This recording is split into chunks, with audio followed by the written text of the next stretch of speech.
Shalom, selamat pagi saudara yang terkasih. Selamat datang kembali dalam program Renungan Pagi Spiritual Life.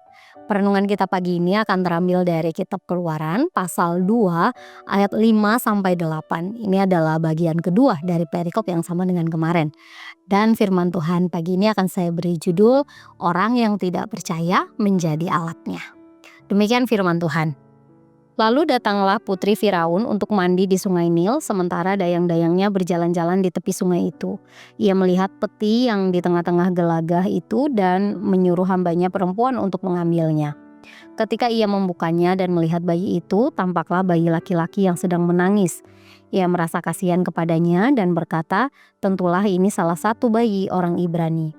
Lalu bertanyalah kakak anak itu kepada putri Firaun, "Perlukah aku memanggil seorang ibu penyusu dari antara orang Ibrani untuk menyusui bayi itu bagi tuan putri?" Sahut putri Firaun kepadanya, "Pergilah." Lalu gadis itu pergi memanggil ibu bayi itu. Saudara yang terkasih, ayat yang kita baca di sini menjelaskan peristiwa bagaimana kelahiran dan penyelamatan Musa. Nah, saat itu putri Firaun sedang mandi bersama dengan dayangnya dan dia melihat sebuah keranjang terapung di antara rerumputan atau alang-alang. Nah, dia penasaran dan menyuruh dayangnya untuk mengambil keranjang tersebut. Saat dibuka, dia menemukan seorang bayi laki-laki yang sedang menangis. Tangisan bayi tersebut menyentuh hati tuan putri dan dia merasa kasihan. Kemudian Miriam, kakak dari bayi tersebut atau bayi Musa itu mengikuti kejadian ini dari kejauhan dan dengan cerdik dia menawarkan untuk mencari seorang perempuan Ibrani sebagai pengasuh dari bayi tersebut. Putri Firaun kemudian menyetujui usulan tersebut dan kakaknya Miriam dia segera memanggil ibu kandung dari bayi yang menangis itu yaitu Yokebed untuk menjadi pengasuhnya. Nah, jika kita melihat kisah ini dari sudut pandang politik, maka saat itu Mesir dikuasai oleh bangsa dari keturunan Ham atau ras Kus. Mereka sedang menindas orang-orang Ibrani yang merupakan suku dari ras Semit atau orang Hiskos. Karena populasinya yang banyak dan merupakan suku yang pernah berkuasa sebelumnya. Tapi di tengah situasi ini Allah justru bekerja melalui hati nurani putri Firaun. Putri Firaun yang merupakan keturunan Ham yang seharusnya membenci suku Semit justru bertindak sebaliknya. Dia berbelas kasihan kepada bayi Musa yang sedang menangis dan memutuskan untuk menyelamatkan dan merawat bayi itu. Nah, kisah ini menunjukkan bahwa hati manusia dapat disentuh oleh Allah dan dia dapat bekerja melalui hal tersebut.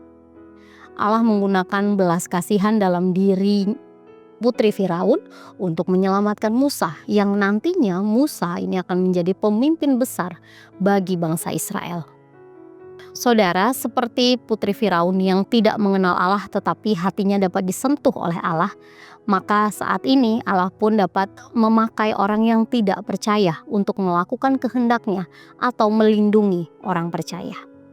Misalnya, meskipun mayoritas dari pemimpin negara kita ini bukanlah orang percaya, tapi Allah bisa saja memakai mereka untuk melindungi bahkan memberkati kita orang percaya.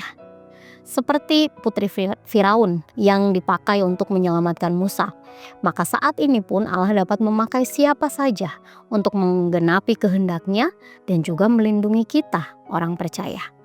Oleh sebab itu, marilah kita terus berdoa untuk pemimpin di pemerintahan bangsa ini, agar mereka dapat menjalankan tugasnya dengan baik dan menjadi alat untuk melindungi dan juga memberkati kita.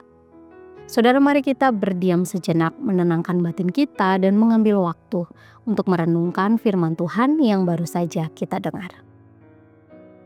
Saudara, sudahkah saudara berdoa untuk orang-orang yang duduk di pemerintahan atau pemimpin di lingkungan tempat saudara tinggal? Jika belum, maka mari mulai berdoa dan menyerahkan mereka semua ke dalam tangan Tuhan. Sehingga mereka dapat menjadi alat untuk melakukan kehendak Allah dan juga melindungi kita, orang percaya.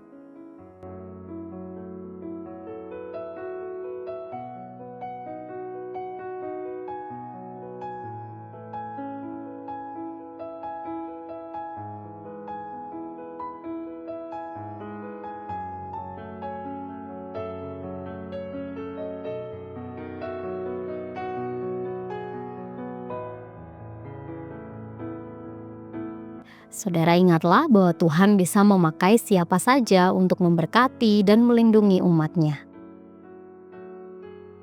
Demikian renungan kita hari ini, mari kita berdoa. Bapa di surga, kami mengucap syukur untuk kebaikan, kasih-Mu, penyertaan-Mu dalam kehidupan kami. Terima kasih karena sekarang Tuhan izinkan kami untuk menjalani satu hari yang baru lagi Tuhan.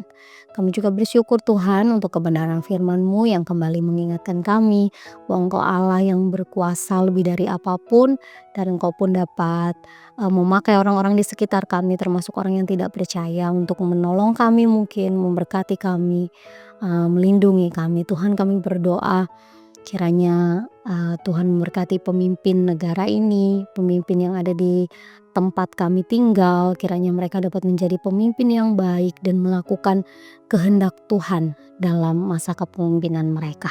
Kami berdoa menyerahkan seluruh kehidupan kami Tuhan ke dalam tangan kuasa-Mu. Dalam nama-Mu kami berdoa dan bersyukur. Haleluya. Saudara, demikian renungan kita pagi ini. Selamat pagi, selamat beraktivitas. Tuhan Yesus memberkati.